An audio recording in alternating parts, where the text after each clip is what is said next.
ತುಂಬ ಜನ ನನ್ನ ಕ್ವಶನ್ ಮಾಡ್ತಿದ್ದಾರೆ, ಅಂದರೆ ಕಮೆಂಟಲ್ಲೆಲ್ಲ ಕೇಳ್ತಾ ಇರ್ಬೋದು, ಡಿ ಎಮ್ ಮಾಡ್ತಿರ್ಬೋದು, ನೀವು ಹೇಗೆ ದುಡ್ಡು ಖರ್ಚು ಮಾಡ್ತೀನಿ ಜರ್ಮನಿಗೆ ಹೋದ್ರಿ ಅಂತ. ನಾನು ಜಾಯ್ನ್ ಆಗಿದ್ದು 2023 ಯಾಕೆ ಅಂದರೆ ಜರ್ಮನಿಗೆ ಎಂಪ್ಲಾಯರ್ಸ್ ನೀಡಿರೋದ್ರಿಂದ ಎಲ್ಲ ಅವರೇ ಪೇ ಮಾಡ್ತಾರೆ. ಬಟ್ ಸ್ಟಾರ್ಟಿಂಗ್ ನೀವು ರಿಜಿಸ್ಟ್ರೇಷನ್ ಫೀಸ್ ಅಂತ ಇಷ್ಟಂತ ಅಮೌಂಟ್ ಕಟ್ಟೋದಿರುತ್ತೆ.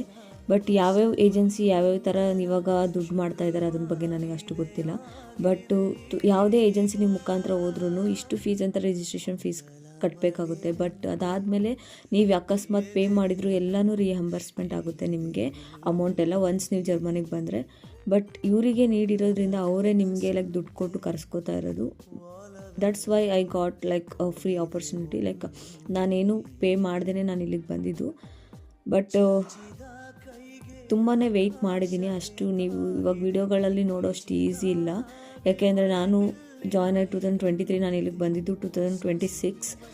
ಸೊ ನೀವೇ ಥಿಂಕ್ ಮಾಡಿ ಎಷ್ಟು ವರ್ಷ ತೊಗೊಂಡಿದೆ ಅಂತ. ಬಟ್ 2 ಇಯರ್ಸ್ ತುಂಬ ಕಷ್ಟಪಟ್ಟಿದ್ದೀವಿ. 1 ವರ್ಷ ಲ್ಯಾಂಗ್ವೇಜ್ ಓದಿರೋದು ಅಷ್ಟು ಈಸಿ ಇಲ್ಲ ಜರ್ಮನಿಗೆ ಬರೋದು ಅಂತ. ಬಟ್ ತುಂಬಾ ಕಷ್ಟಪಟ್ಟಿದ್ದೀನಿ. ಬಟ್ ಆ ಕಷ್ಟಪಟ್ಟಿರೋದಕ್ಕೆ ರಿಸಲ್ಟ್ ಇವಾಗ ನಾನು ಜರ್ಮನಿಲಿರೋದು.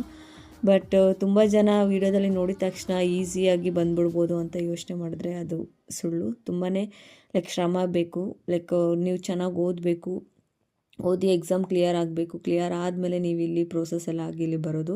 ಐ ಹೋಪ್ ನಿಮಗೆ ಇದು ಅರ್ಥ ಆಗಿದೆ ಅಂತ ಅನ್ಕೋತೀನಿ. ಬಾಯ್ ಬಾಯ್.